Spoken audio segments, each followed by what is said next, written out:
వీరు BSc B Ed చేశారు. వారు ఇంటర్ తర్వాత ఎంబీబీఎస్ సీటుకు ప్రయత్నించగా తిరుపతిలో వచ్చినది. తల్లిదండ్రులు అయిష్టంతో ఆ ప్రయత్నం విరమించుకున్నారు. బిఎస్సి తెనాలి జేఎంజే కాలేజీలో చేశారు. బిఈడి సెయింట్ జోసెఫ్స్ బిఈడి కాలేజీలో గుంటూరులో చేశారు. గవర్నమెంట్ టీచర్గా పోస్ట్గా ప్రయత్నించుండగా 1979 సంవత్సరం జూన్ 29న కేసరపల్లి వాస్తవ్యులు కనిగంటి బాలని గారితో వివాహం జరిగినది. అప్పటి వరకు వారు బందర్ నిర్మల హై స్కూల్లో టీచర్గా పనిచేస్తున్నారు. 1980 నుండి అక్కడి నుంచి అట్కిన్సన్ హై స్కూల్లో సెకండరీ స్కూల్లో టీచర్గా జాయిన్ అయ్యారు. ఆ స్కూల్లో పనిచేస్తూ ఎంతో మంచి పేరు తెచ్చుకున్నారు. 1983 మే 16న వారి పెద్ద కుమార్తె సుష్మా జన్మించారు.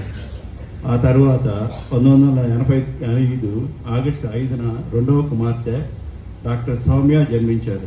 పిల్లలను చదివించుకుంటూ భర్త ఆలనా పాలన చూసుకుంటూ పిల్లలను ఉన్నత చదువులు చదివించుకుంటూ పెద్ద కుమార్తె సుష్మా బీటెక్ ఎలక్ట్రానిక్ అండ్ కమ్యూనికేషన్లో చేసి అమెరికాలో ఎంఎస్ చేయటకు అక్కడికి వెళ్ళి అక్కడే జాబ్ చేస్తున్నారు. సుష్మా మ్యారేజ్ 2010 మే 29న ఏలూరు వాస్తవ్యులు గోడపాటి రాజేష్ గారితో వివాహం జరిగినది. వారికి 2 పిల్లలు, జేడెన్ సేత్, సెనేరా జాయ్. వీరు అమెరికాలో ఇల్లు కొనుక్కుని అక్కడనే స్థిరపడ్డారు. రెండవ కుమార్తె doctor Soumya MBBS MD pharmacology చేసి డాక్టర్ పిన్నమనేని సిద్ధార్థ కాలేజీలో అసిస్టెంట్ ప్రొఫెసర్ గాను, ఆ తర్వాత అసోసియేట్ ప్రొఫెసర్ గాను పనిచేశారు. ఆ తర్వాత ప్రెజెంట్ ఏలూరు గవర్నమెంట్ మెడికల్ కాలేజీలో అసిస్టెంట్ ప్రొఫెసర్గా పనిచేస్తున్నారు. మా అక్కగారి బంధువులను పేదలను బాగా చూసుకునేవారు. ఆర్థికంగా వారు చాలామందికి సహాయం చేశారు. 2012లో తన 58వ సంవత్సరంలో పదవి విరమణ చేశారు. ఈ జీవితం సాఫీగా సాగుతున్న తనకు 2022లో బ్రెయిన్లో ట్యూమర్ ఏర్పడి అర్జెంటుగా ఆపరేషన్ చేయవలసి వచ్చినది. జూన్ 5, 2022న ఆపరేషన్ జరిగినది. కీమో రేడియేషన్ థెరపీలో జరిగిన తర్వాత వారి ఆరోగ్యం మరింత క్షీణించి ఇన్ఫెక్షన్స్ సోకటం వల్ల మాట పడిపోవటం, మింగుడు పడక మంచానికే పరిమితమయ్యారు.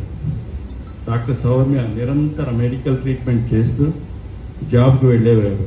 వారి మమ్మీని కంటికి రెప్పలా కాపాడుకుంటూ ఎంతో సేవ చేసింది. వారి 2 పిల్లలు తల్లి రుణం తీర్చుకుంటున్నారు. అయినా ఏమాత్రం ఇంప్రూవ్ అవ్వకపోగా ఆరోగ్యం మరింత క్షీణించినది. తన పెద్ద కుమార్తెను చూసుకుని బాగా కన్నీరు కార్చారు. ఆ తర్వాత ఆరోగ్యం మరింత దిగజారి 2/12/24న తన లాస్ట్ బ్రీత్ తీసుకున్నారు. వీరికి సేవ చేసిన వారిలో ముఖ్యంగా వారి పని మనిషి మరియమ్మ, సాంబా కేర్ టేకర్గా ఉండి మరియు డ్రైవర్ రాఘవ బాగా సహాయపడ్డారు. వారి ఆత్మకు నిత్య విశ్రాంతి కలగాలని ఆ ఆల్మైటీ గాడ్ హెవెన్లో ప్రవేశింపచేస్తారని నేను భావిస్తూ ప్రార్థిస్తున్నాను. Thank you one and all.